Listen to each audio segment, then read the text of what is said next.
하나님 말씀은 여호수아 24장 1절에서 18절입니다.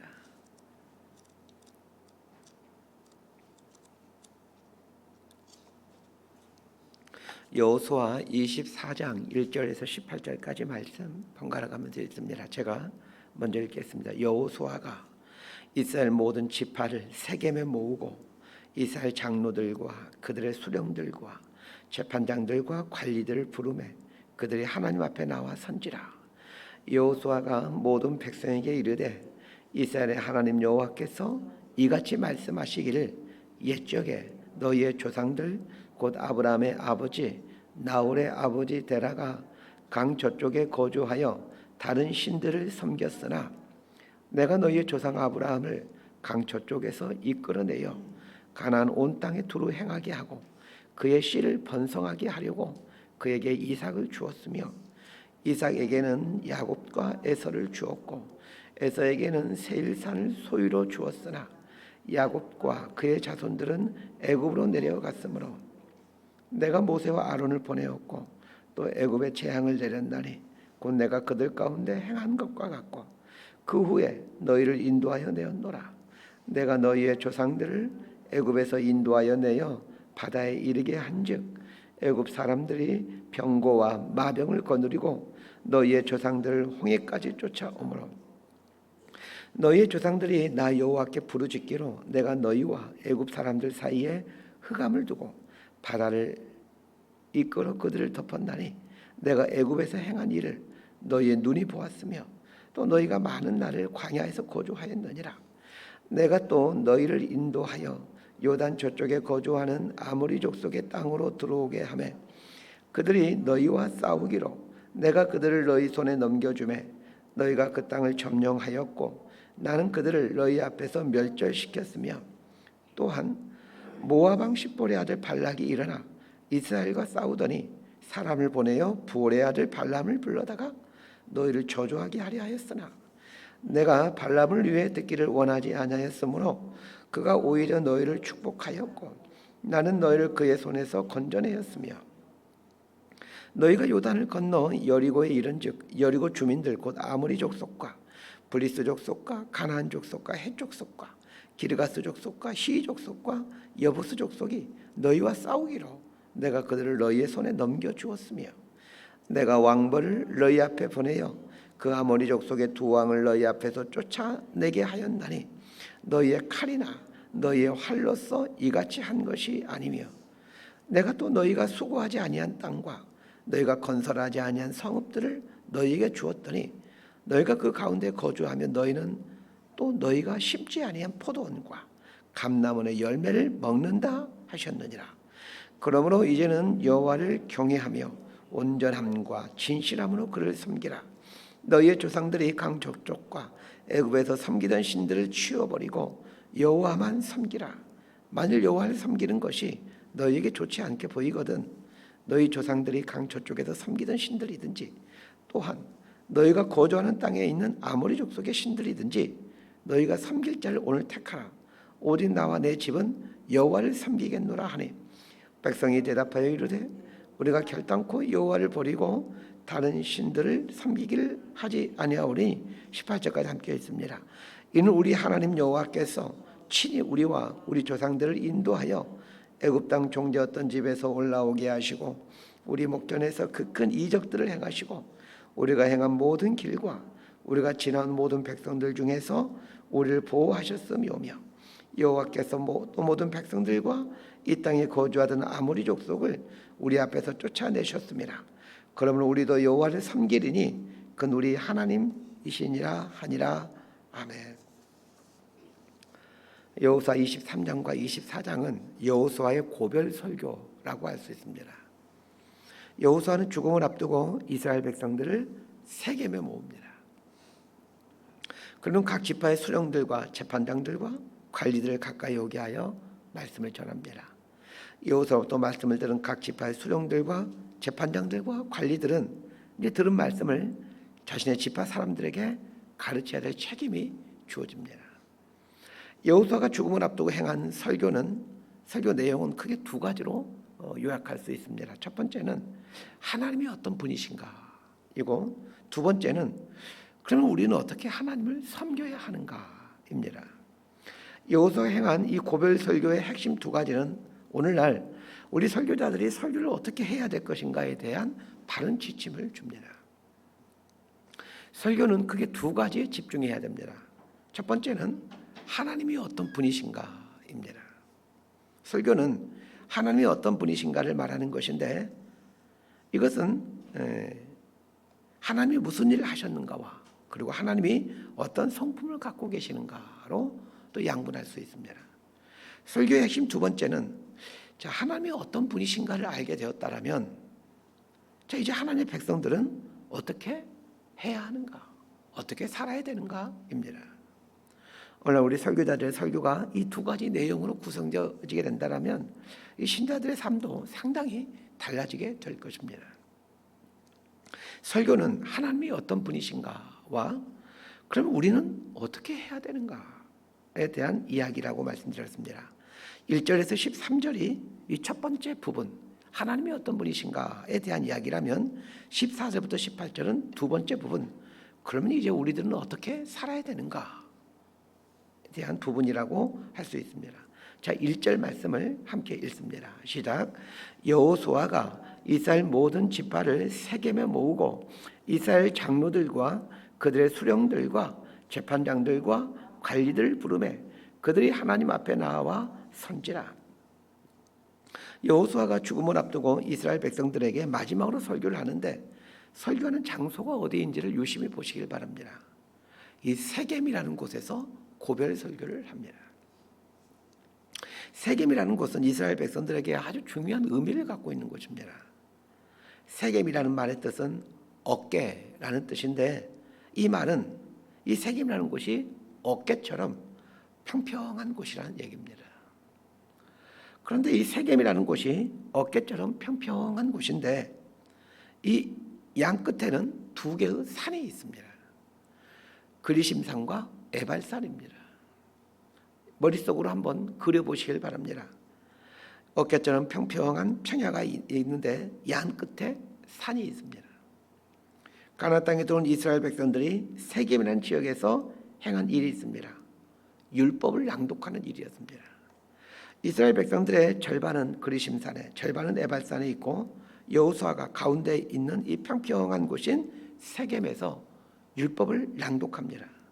이 두 개의 산으로 막혀있는 평야에서 소리를 높여 율법을 낭독할 때 이 양쪽에 있는 그리심산과 에발산은 이제 스피커의 역할을 하게 됩니다. 이스라엘 백성들은 숨소리조차 내지 않은 채 세겜 평야에서 들려오는 소리에 귀를 기울입니다. 그리고는 순종하면 복을 받는다와 같은 축복의 말이 나오면 그리심산에 있는 사람들이 아멘 하고 외쳤고 불순종하면 저주를 받는다와 같은 저주의 말이 나오면 에발산 쪽에 있는 사람들이 아멘 하고 외칩니다. 이런 일을 했던 장소가 세겜이라는 곳입니다.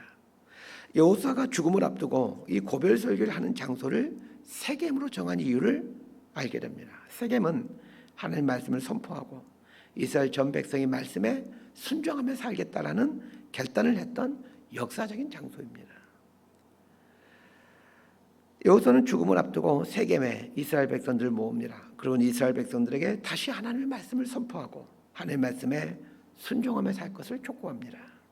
2절부터 13절까지를 보면 창세기부터 여호수아서까지를 아주 간단하게 요약한 것이다 라고 볼 수 있습니다. 자, 2절과 3절 말씀 함께 읽습니다. 시작.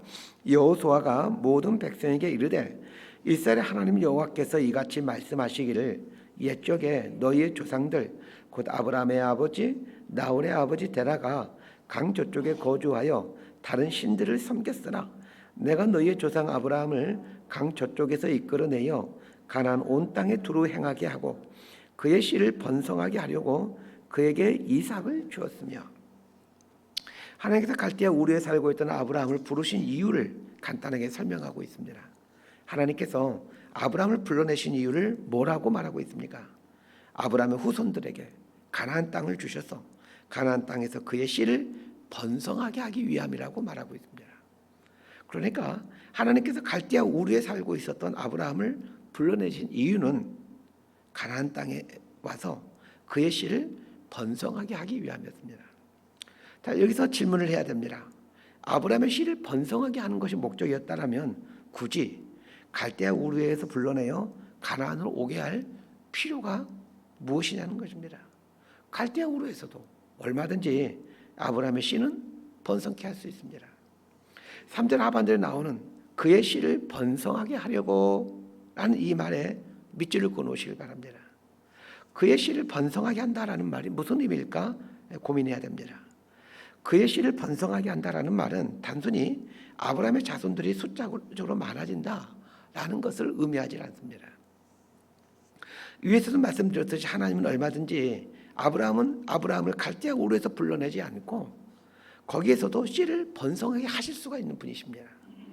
갈대아 우르에서도 씨를 번성하게 하나 가나안 땅으로 오게 해서 씨를 번성하게 하는 일은 하나님 입장에서 보면 아무런 차이가 없는 일입니다.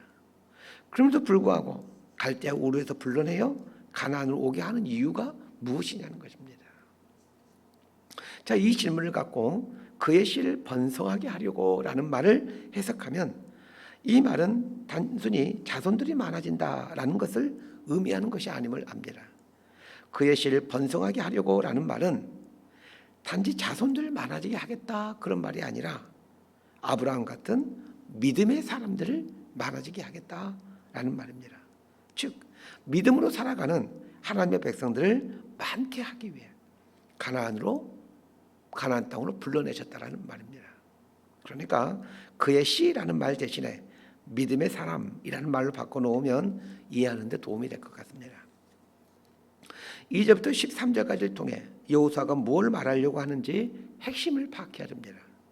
하나님께서 아브라함을 불러내어 가나안 땅을 약속하시고 그 후손들에게 가나안 땅을 주신 목적은 아브라함 같은 믿음의 사람들이 많아지게 하여 하나님 나라를 이뤄가기 위함이라는 것입니다. 자, 이 일을 이뤄가기 위해 하나님은 이스라엘 백성들에게 가나안 땅을 점령할 수 있도록 해 주었다는 겁니다. 여호수아가 전하고 있는 하나님은 어떤 분이십니까? 약속하시고 성취하시는 분이십니다. 아브라함에게 자손과 땅을 주겠다는 약속을 하시고 그 약속을 그대로 성취해 가시는 분이 하나님이십니다. 여호수아 시대는 그 오래전 아브라함에게 해줬던 약속인 많은 씨를 주겠다, 약속한 땅을 주겠다라는 그 하나님의 약속이 그대로 성취되어 있는 시대입니다. 여호수아는 이스라엘 백성들에게 지금 우리들을 봐라, 그 옛날 우리 조상 아브라함에게 약속했던 그대로 다 이루어진 상황이 아니냐, 지금 이렇게 말하고 있는 겁니다. 자, 그런 면에서 지금 우리의 상황도 이런 눈으로, 이 여호수아의 눈으로 지금 이 시대를 해석할 줄 알아야 합니다. 이 세상은 하나님이 계획하시고 약속하신 그대로 이루어져가는 하나님의 무대입니다. 그래서 우리는 우리가 살아가는 이 시대를 새로운 눈으로 볼 줄 알아야 합니다. 세상이 혼탁하다고 걱정하고 있고 교회가 무너져가고 있다고 한탄하지만 그러나 이 모든 것들은 하나님이 하신 약속의 성취 과정입니다. 우리가 해야 될 것은 이 세상을 향한 걱정이 아니라 나에게 주어진 이 시대 속에서 내가 해야 될 일을 하는 것입니다. 어차피 이 세상은 하나님이 계획하신 대로, 하나님이 말씀하신 대로 되어갑니다. 1절부터 13절까지가 하나님은 어떤 분이신가에 대한 내용이라면 14절부터 18절은 그러면 우리는 어떻게 살아야 되는가를 말하고 있습니다.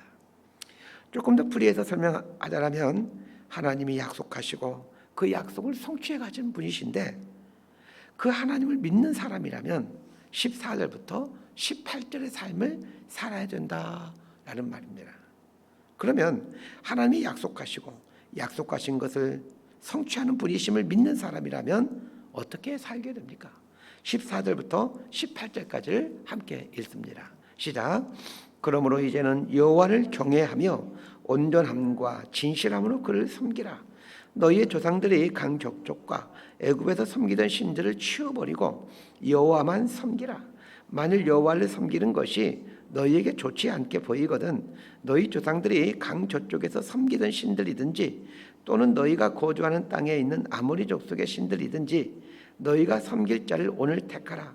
오직 나와 내 집은 여호와를 섬기겠노라 하니 백성이 대답하여 이르되 우리가 결단코 여호와를 버리고 다른 신들을 섬기기를 하지 아니하오리니 이는 우리 하나님 여호와께서 친히 우리와 우리 조상들을 인도하여 애굽 땅 종되었던 집에서 올라오게 하시고 우리 목전에서 그 큰 이적들을 행하시고 우리가 행한 모든 길과 우리가 지나온 모든 백성들 중에서 우리를 보호하셨음이며 여호와께서 또 모든 백성들과 이 땅에 거주하던 아모리 족속을 우리 앞에서 쫓아내셨음이라.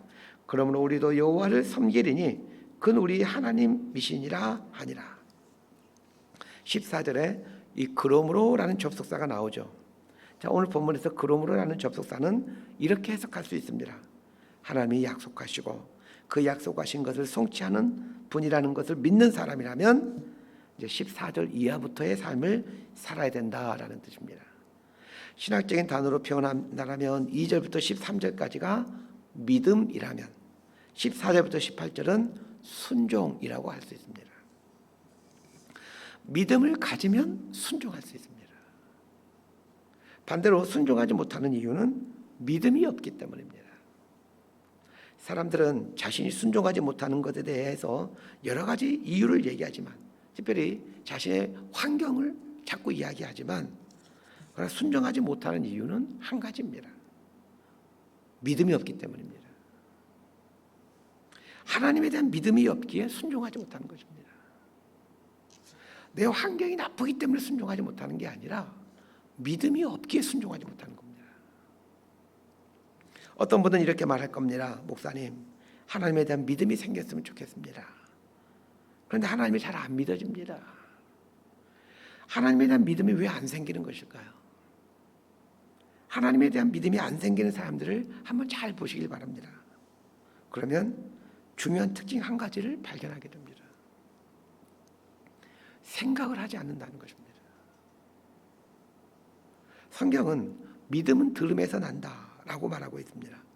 왜 믿음은 들음에서 나는 것일까요? 자, 그러면 듣는다고 무조건 믿음이 생기던가요? 그렇지 않습니다. 믿음이 생기기 위해서는 반드시 들어야만 하죠. 말씀을 들어야만 하나님에 대한 믿음이 생길 가능성이 시작되는 겁니다. 중요한 것은 말씀을 듣는다고 믿음이 생기는 것이 아니라는 것입니다. 믿음이 생기기 위해서는 반드시 들어야 하지만 듣는다고 반드시 믿음이 생기는 건 아닙니다.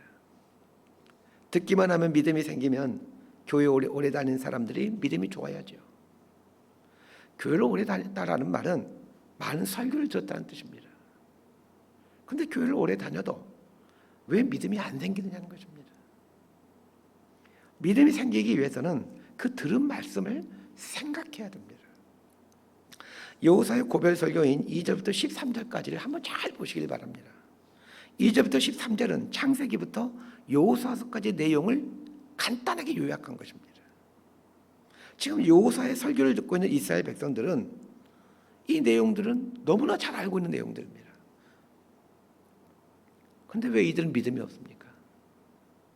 수도 없이 들어왔던 너무나 잘 알고 있는 이 말씀들을 생각하지 않았기 때문입니다.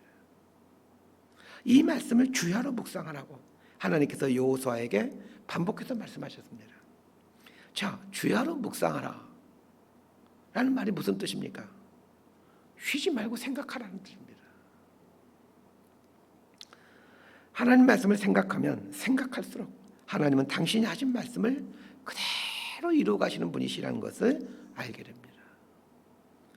하나님이 당신이 하신 말씀을 그대로 이루어가는 분이라는 것을 생각하고 또 생각한 사람은 하나님을 향한 믿음이 생깁니다. 하나님을 향한 믿음이 생기면 어떻게 살게 되는지가 14절에 나옵니다. 여호와를 경외하며 온전함과 진실함으로 그를 섬기라 라는 말씀처럼 하나님을 향한 믿음이 생기면 하나님을 경외하게 되고 온전함과 진실함으로 하나님을 섬기게 됩니다. 거기서 그치질 않습니다. 14절 하반절에 보면 강저쪽과 애굽에서 섬기던 신들을 치워버리고 라는 말씀처럼 헛된 우상들을 버리게 됩니다. 15절 말씀을 보시길 바랍니다. 만일 여호와를 섬기는 것이 너희에게 좋지 않게 보이거든 이라는 말을 나오는데 이렇게 바꿔볼 수 있습니다. 하나님을 섬기는 것이 좋은 것이 아니라고 생각이 들거든. 하나님의 말씀을 생각하면서 하나님을 믿을 만한 분이 아니구나 라고 판단이 되거든. 하나님 믿지 말고 다른 우상들 섬기라, 그렇게 얘기하고 있습니다. 전 여호사가 이스라엘 백성들에게 고별 설교를 하면서 하는 말을 여러분들에게도 똑같이 해드리고 싶습니다. 하나님의 말씀을 생각하고 또 생각하는데도 하나님의 말씀, 하나님은 믿을 만한 분이 아니라 라고 판단이 되시거든. 그러니까 하나님 말씀을 생각하고 생각하는데도 생각했을 때 이 하나님은 믿을 만한 분이 아니구나 라고 이렇게 판단이 되시거든. 뭐하러 굳이 하나님 믿으려 하지 말고 그냥 우상에게 가시길 바랍니다. 하나님이 믿을 만한 분이 아닌데 뭐하러 굳이 하나님을 믿으려고 신용을 하십니까? 중요한 것은 하나님이 믿을 만한 분인지 믿을 만한 분이 못 되는지를 깊이 생각하는 것입니다. 하나님이 하신 말씀을 근거로 하나님이 믿을 만한 분인지 믿지 못할 분인지를 깊이 생각한 후에 믿을 만한 분이라고 판단되시거든 하나님을 믿으십시오. 그러나 분명하게 말씀드릴 수 있습니다. 하나님의 말씀을 깊이 생각하면 반드시 하나님은 믿을 만한 분이구나 라고 판단한다는 것입니다. 15절 하반절에서 여호사는 이렇게 말합니다. 오직 나와 내 집은 여호와를 섬기겠노라. 자, 여호수아 1장에서 하나님께서 여호수아에게 해줬던 첫 번째 말씀이 어떤 말씀이었습니까? 이 말씀을 주야로 묵상하라. 하루 종일 쉬지 말고 생각하라. 이 말씀이었습니다. 자, 이 말을 오늘 본문식으로 풀이하면 하나님 말씀이 맞는 말인지 틀린 말인지 생각하라는 말입니다.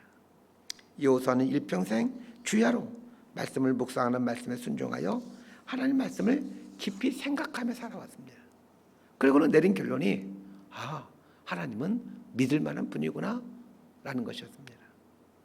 그래서 죽음을 앞두고 이스라엘 백성들에게 나와 내 집은 여호와를 섬기겠노라 라고 말하는 겁니다. 여호수아가 이스라엘 백성들에게 나와 내 집은 여호와를 섬기기로 결정했다. 근데 너희들도 결정을 해라. 우상을 섬길 건지 하나님을 섬길 건지 결정해라 라고 말합니다. 그런데 이스라엘 백성들이 어떻게 말합니까? 16절 보십시오. 우리가 결단코 여호와를 버리고 다른 신들을 섬기기를 하지 아니하오리니, 이렇게 말합니다. 자, 이스라엘 백성들이 분명히 여호수아 앞에서 여호와를 버리지 않을 것입니다. 다른 신들을 섬기지 않을 겁니다.